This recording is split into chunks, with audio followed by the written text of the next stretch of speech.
Hello dear students, now we are going to learn about Addison's disease. Okay, so Addison's disease is also a disorder of the adrenal gland, and specifically if we say about it is the disorder related to the adrenal cortex. Okay, so one disorder we studied in the last class, that is the Cushing syndrome. Okay, so Cushing syndrome was the condition in which there was excessive amount of the adrenocortical hormones in the body. But here, Addison's disease is exactly the opposite of Cushing syndrome.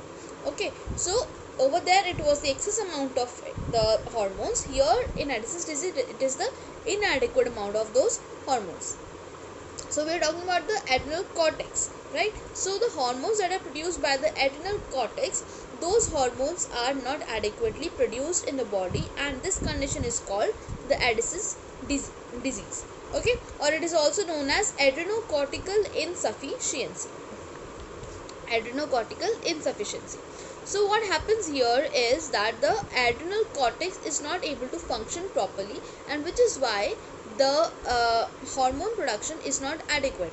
Maybe because of some other factors also, the production of the hormones from the adrenal cortex is not adequate, and this is called the condition of Addison's disease. So some major causes are there, and most importantly the majority of cases are caused because of autoimmunity or because of idiopathic atrophy of the adrenal gland. Okay, so autoimmunity, you know that the condition in which the our immunity itself is so much that it starts to destroy our own body cells. Okay, so that is autoimmunity. So autoimmunity is there, and that will be the major cause of Addison's disease. And the other one is the idiopathic atrophy of the adrenal gland. So the adrenal gland is becoming atrophied or shrinking, or it's the number of cells or the size of the cells is decreasing because of unknown reason. Okay, it can be anything, it's just not known. So idiopathic, your favorite reason. Okay, so then we have some other causes such as the surgical removal of both the adrenal glands. So the surgical management of Cushing syndrome was removal of the adrenal gland or the tissues of the adrenal gland, right? So in such condition also, it may lead to Addison's disease because of the tissue damage or the tissue removal. Obviously there will be less amount of the production of the hormones from the adrenal gland. Okay, so if one or both the adrenal glands are removed from the body, then obviously there won't be sufficient amount of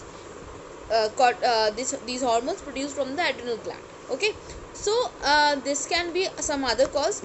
Then infection in the adrenal gland can also be the reason behind it. Infection, obviously.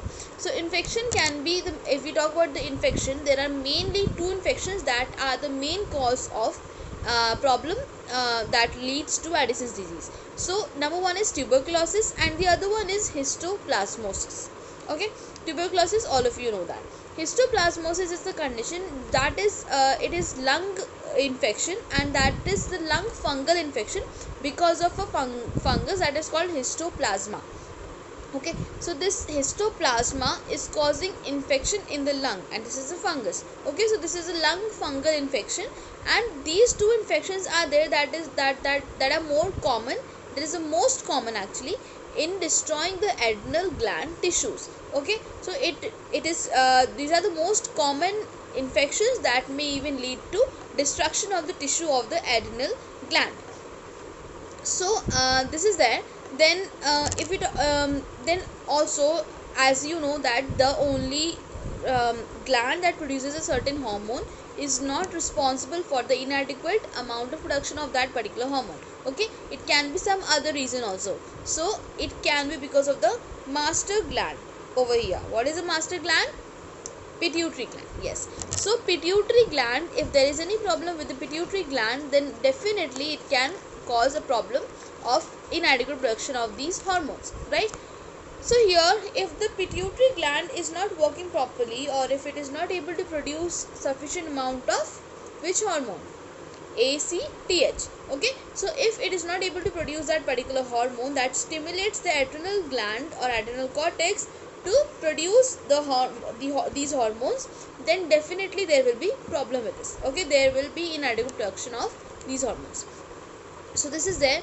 And then if the person is on the treatment with corticosteroids, therapeutic use of corticosteroids, so these corticosteroids are coming from outside the body.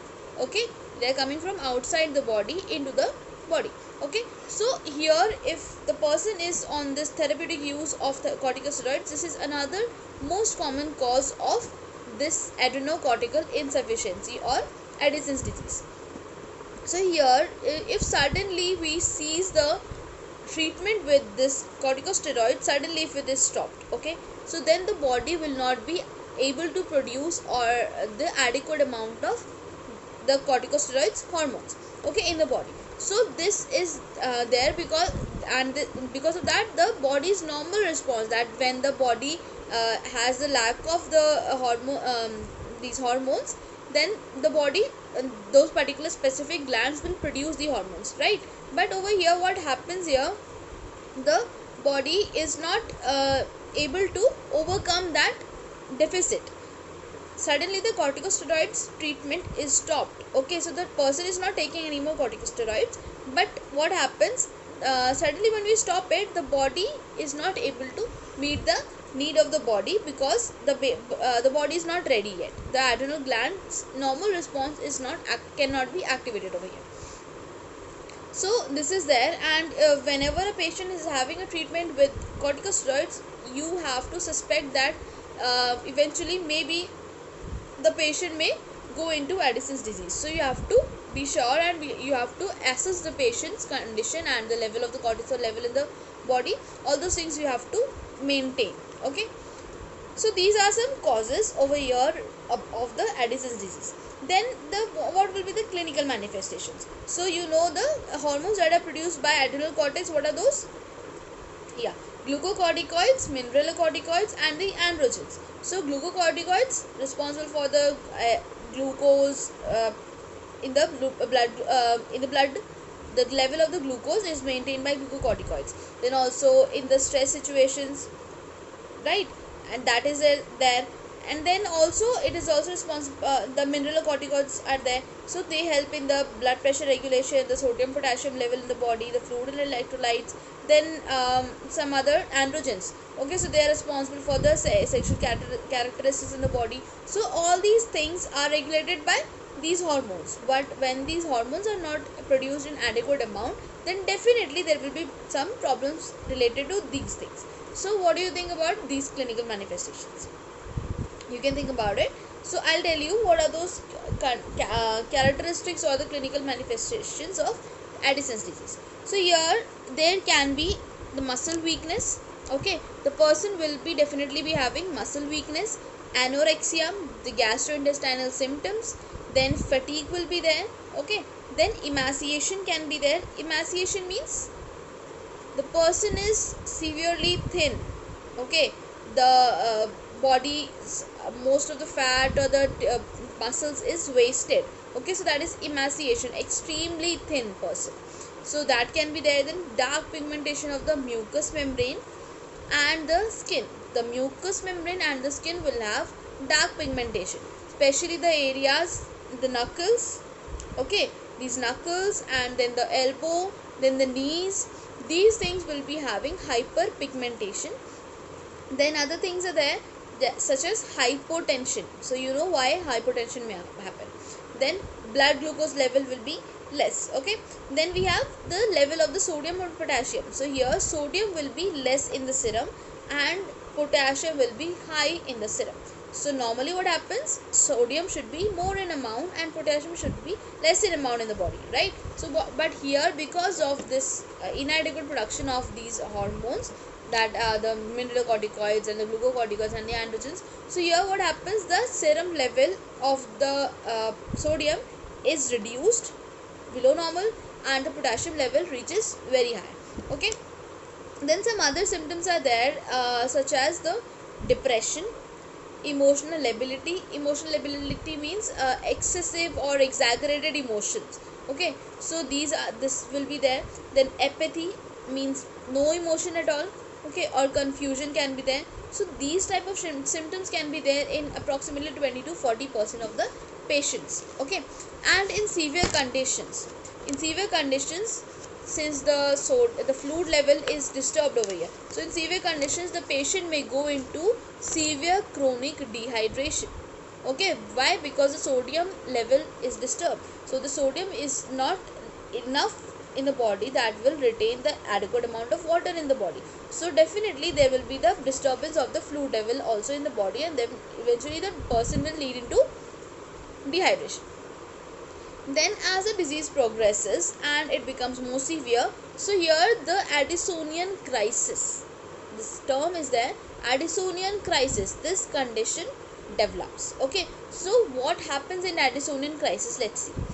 Here the patient will be having hypotension. Okay, then cyanosis will be there because of the inadequate blood supply to the the various parts of the body, and then definitely cyanosis can be there. Okay, then fever will be there because of hypertension the blood is not able to reach all parts of the body, then definitely hypertension, cyanosis can happen. Then fever can be there. Why? Because there can, if the cause is infection, definitely fever will be there.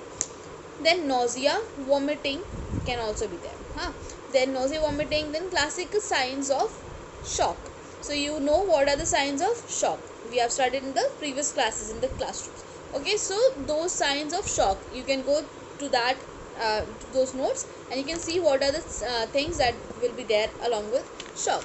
So along with that there will be a condition of pallor, you know, pale skin will be there. Then complaint of headache will be there. Why? Because there is not enough blood supply reaching the head, so definitely headache can be there. Abdominal pain can be there. Then diarrhea can also be there. Then also the patient may show the signs of confusion and restlessness, and along these are the symptoms or the signs that the patient is showing during a Addisonian crisis. So what happens here, if the patient is exposed to little stress also, okay, such as the patient is having exposure to cold, or the patient is not able is not having adequate amount of salt intake, that also decrease in salt intake also, or little over exertion also, like थोड़ा भी अगर ज़्यादा कुछ heavy कुछ उठा लिया है या थोड़ा ज़्यादा एक्टिविटी कर लिया, ओके, सो ओवर एक्सर्शन अगर है, so those conditions. And then little infection also, suddenly acute infection occurs, so because of that what may happen, the patient may go into circulatory collapse. Okay, the heart may collapse because the hypertension is already there, and the little also, if it is suddenly some stress is given, then definitely the heart of the patient may go into collapse. Then shock, and the patient may even die. So this condition has to be managed immediately, and the level of the corticosteroids has to be maintained in the body immediately. So along with that, if the patient has little stress also of the surgery, or maybe some diagnostic tests also, then also the patient may go into Addisonian crisis. So you are able to understand what little stress also can, how this little stress also can affect a patient with this kind of problem. Okay, so it can lead into crisis, Addisonian crisis, or you can also call it hypotensive crisis. Okay, so now let's see how you can diagnose this condition. Yeah, so here mainly two things are there that are the most specific ones, simple and very simple. Number one is the level of the cortisol we will check. Okay, so here if the level of the cortisol is normal, then we can say that if the cortisol level is if the level of the cortisol is normal, if we see, but here the ACTH will be affected. Okay, ACTH is responsible for the adequate for the production of the cortisol. Okay, so we have to check these two levels, the level of the cortisol in the serum and the level of ACTH in the plasma. So here ACTH, if ACTH is normal, then definitely there is problem with the adrenal cortex. Okay, but if ACTH is not normal, okay, so then what happens, there is problem with the pituitary gland. Okay, so according to the level of the ACTH and the cortisol level in the serum, we will see that where is the actual problem happening. Okay, whether it is because of adrenal gland, whether the adrenal gland is not able to produce the hormone properly in spite of the adequate stimulation by the ACTH, or otherwise the problem is the ACTH itself, because the pituitary gland is not able to produce enough amount of ACTH that will stimulate the adrenal cortex enough to stimulate enough amount of these hormones. Okay, so we need to check the serum level of the cortisol and the level of ACTH in the plasma. So this will help us to differentiate. Then other things that we can find out in these patients is like already, the level of the glucose will be less, so hypoglycemia will be there.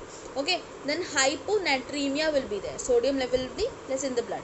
Hyperkalemia, potassium level in the blood will be excess.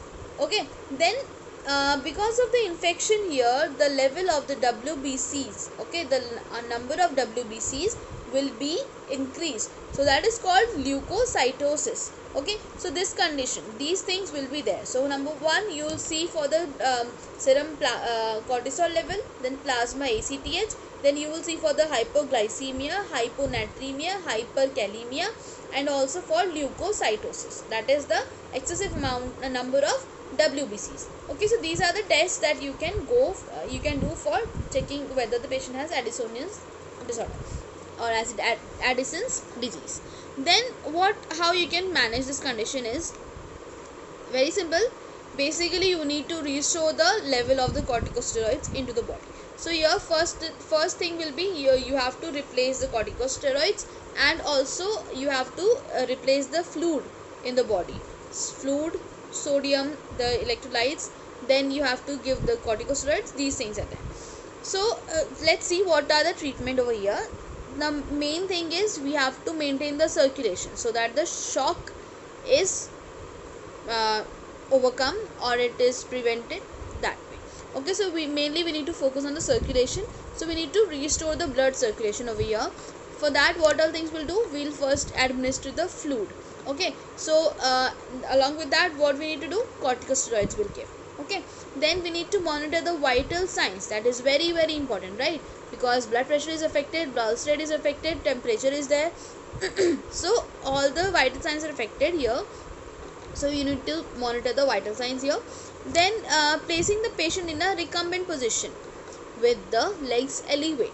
Okay, so you need to make the patient into a recumbent position and the legs are to be elevated, so that the the venous drainage that has to reach to the heart, that is easily reached to the heart, and then the blood can be pumped. Okay, so that is the thing. We'll give recumbent position with the legs elevated, and along with that then we have the corticosteroids, right? So we'll be giving hydrocortisone over here by IV. First we'll give by IV, and then eventually afterwards we can switch to oral also. Then after that, first we give the hydrocortisone through IV, then we give the fluids. The fluids include over here 5% dextrose and normal saline. Okay, so those things we'll give together, 5% dextrose and normal saline. If in spite of all this the blood pressure doesn't reach normal, it doesn't rise up, then we will have to give some more medications in order to maintain the blood pressure or to improve the blood pressure, right? So those medications will include vasopressors that will help to constrict the blood vessels so that the pressure of the blood is more. Okay, so if hypertension is still there, you have to give vasopressors. Along with that, if the patient has infection and because of infection the crisis has occurred, or the Addison's disease is because of the infection in the adrenal cortex, definitely we'll have to go for antibiotics. Yes, okay, so antibiotics has to be there, and then along with that we need to assess the patient very closely so that any factor that may be a stress factor for the patient, it is avoided.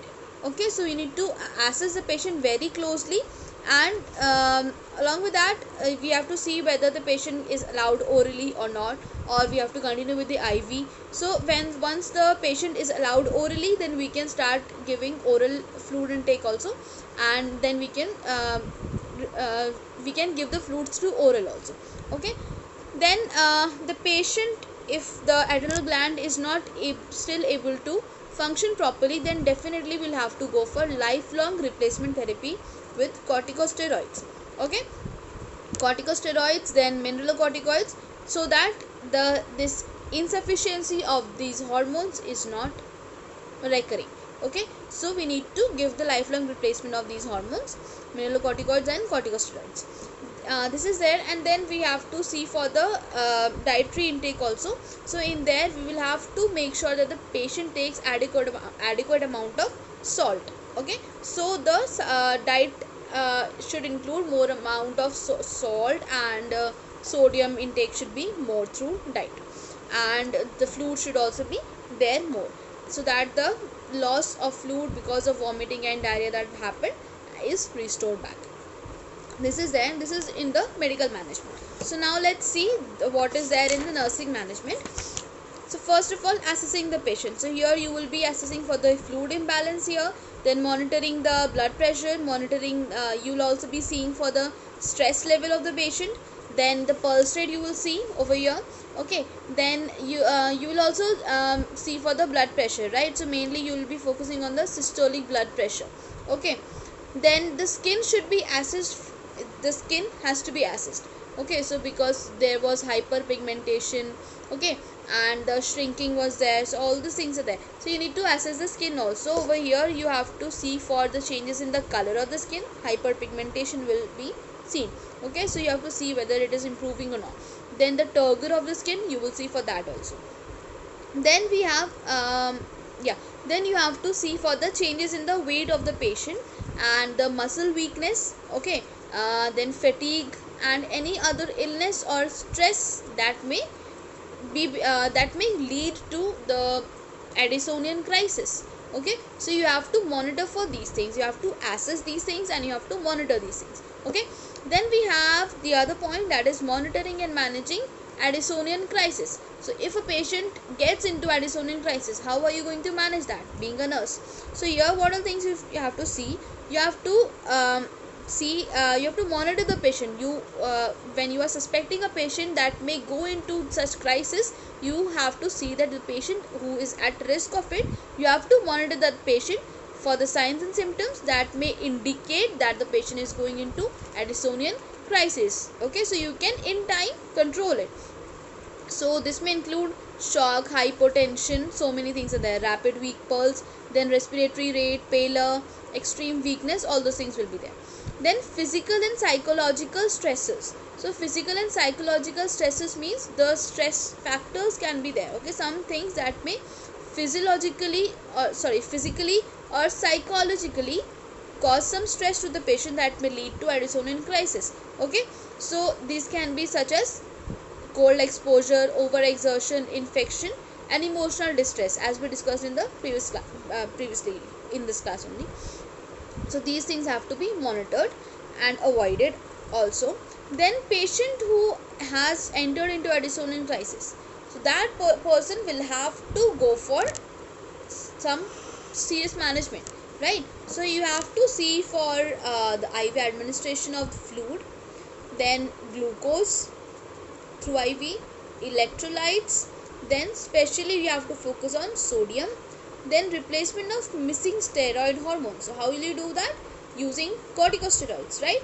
Then along with that you have to go for vasopressors. So all the management that we were using in the medical management, those things you have to make sure that the patient takes it.